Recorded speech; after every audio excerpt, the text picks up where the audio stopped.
That sounds terrible.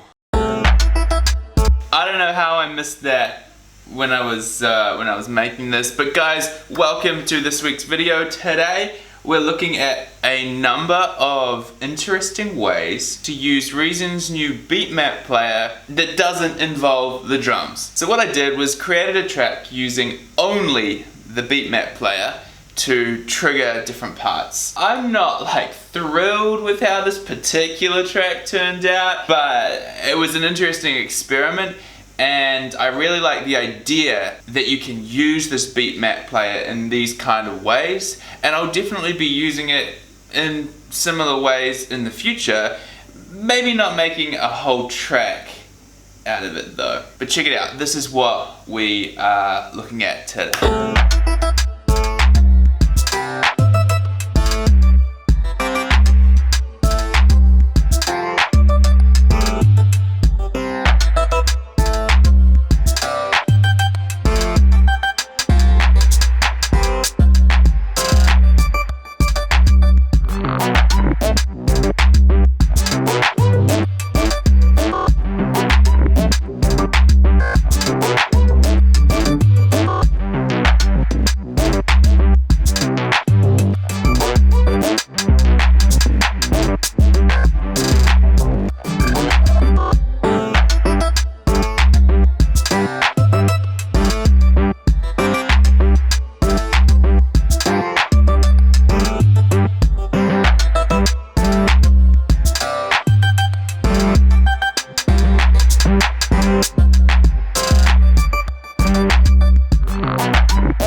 Yeah, so this track basically represents 5 different ways that I came up with to use this BeatMap player.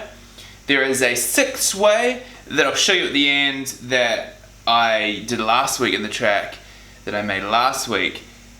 That's probably my favorite way, so we'll open up that session and go over that again at the end.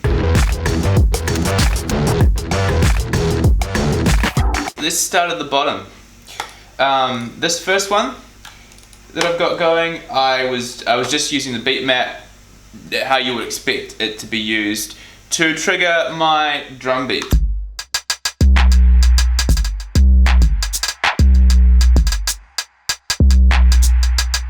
I chopped up the drums a little bit and had to re-pitch some of them, so my beat ends up sounding like this.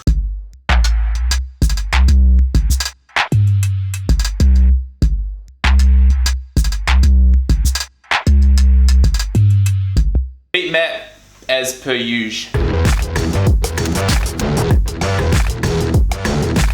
Okay, this bass one. So what we've got going on here is the BeatMap triggering the subtrack to synth and running into a scream. So what I did was use this learn key function on BeatMap to program BeatMap to play the specific notes that I wanted the bass line to possibly include. So I've just got a whole bunch of notes from the key of C here, and then based on how frequently I wanted those notes to be included, I used the density function and the mirror function to increase the likelihood that those notes would sound. And it generated a kind of, arpeggiated vibe or whatever type bass line. Now, one of the problems that I have with BeatMap for any kind of melodic material is that you can't make the kick or the snare or the hi-hat or whatever trigger independently.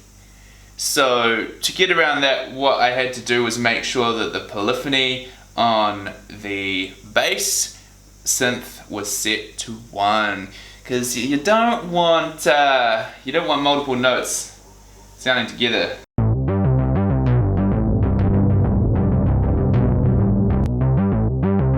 Not so nice. Yeah, that was dope. I was pretty pumped with the result for that. I think it's a cool way to generate those fast, choppy style bass lines. In this case, I stacked two beat maps on top of each other. I did the same learn key thing, and in this top beat map, I selected mainly the root note and the fifth note of the chord. And then in the second beat map here, I selected the third, the ninth. I'm not using these two here, so that's why it says F sharp, but all of the colorful notes in the chord. With the thinking being that this beat map would control kind of the main structure of the chord, and then this beat map would fill in all of the color. And I've got those both controlling this this radical key. Start them differently at different times. It doesn't necessarily work, maybe, or maybe it's just the way they go together. We're dealing with random generation stuff here, but I was pretty pumped with how that kind of came out. I ended up with this kind of vibe here.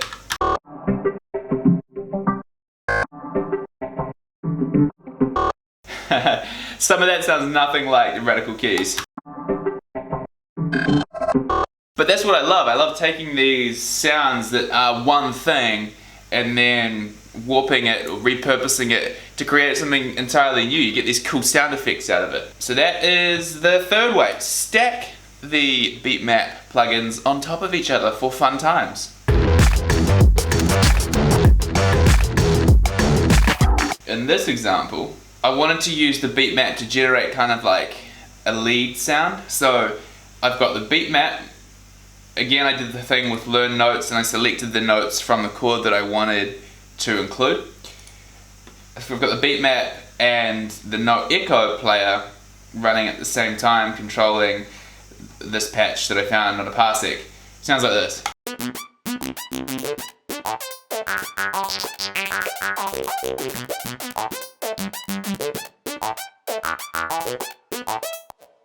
So without the note echo,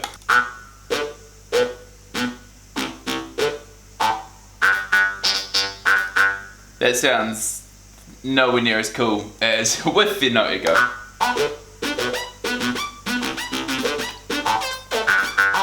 So again, I just generated a whole bunch of audio material with that, and what have I got here? I've layered some things. It ends up sounding like this.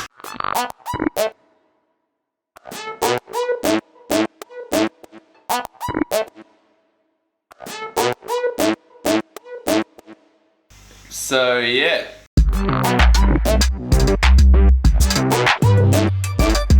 The last thing I did in this track in terms of using the BeatMap was playing this clavichord or clavinet or whatever. So in this particular example, I used the BeatMap on top of the dual arpeggio. Once again, I used the learn key to select the notes that I wanted in my melody part, and I came up with this.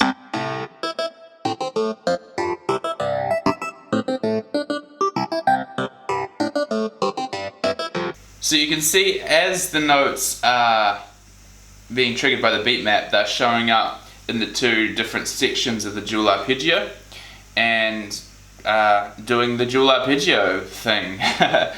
What I had to do was select the inputs. So I've got the inputs for the bottom row, the mirrored notes, for this top arpeggiator, and the inputs for the top row for that bottom arpeggiator. And if you want to do this thing with the dual arpeggio, it doesn't work. So you have to have the hold function on.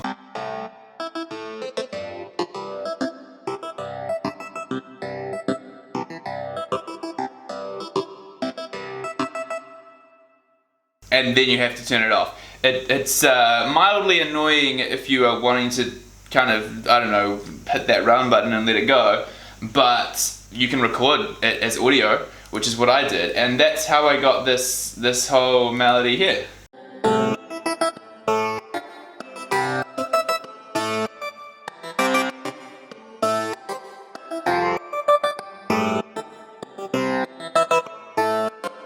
which, aside from those notes which are particularly obviously out, and I don't know how I missed that, I think that actually generated a pretty cool little melody. If I end up finishing this track, I would have to just figure out how to get rid of those notes that don't sound very good, and then it'll be a cool little melody. So that's actually one of my favorite applications for using this BeatMap thing so far, is combining it with that dual arpeggio thing to basically generate your own melodies. It's a very cool idea.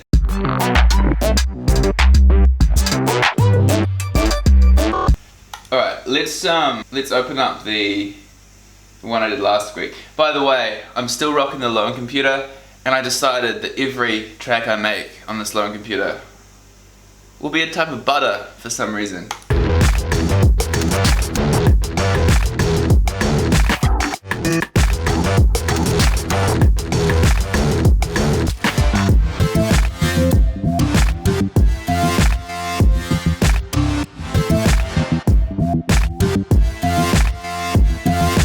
I actually really like this track. I'm totally gonna finish this one. This is dope. This one has to be my favorite use of the BeatMap player yet, when we're talking about using it without drums. Last week in this track, what I did was I used the MIDI out from the BeatMap player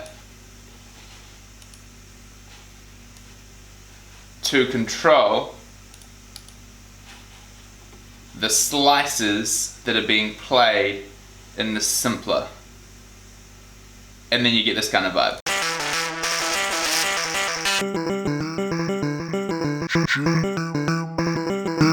And that's sick. That's what I used to make this bass line.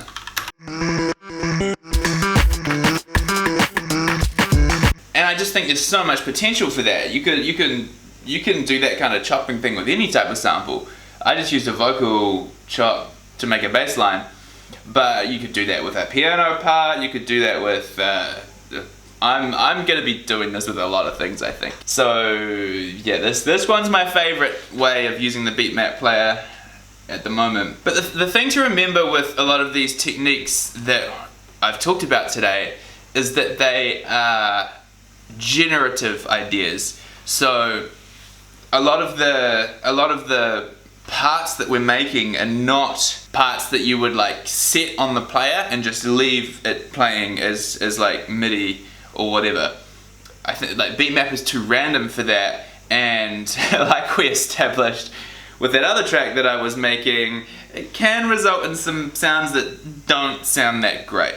And because you're having to select which notes you actually want, either the kick, snare, hats or whatever to trigger, you have to kind of mess around a little bit and figure out what works. But I think when you find something that works, you can get some really, really cool parts. So when you're using BeatMap this way, I think your mindset has to be more along the lines of, it's a generative tool and you're going to bounce it to audio and use the audio in your track. But that is it for the video this week, guys. Let me know in the comments if you're going to try out any of these techniques using BeatMap.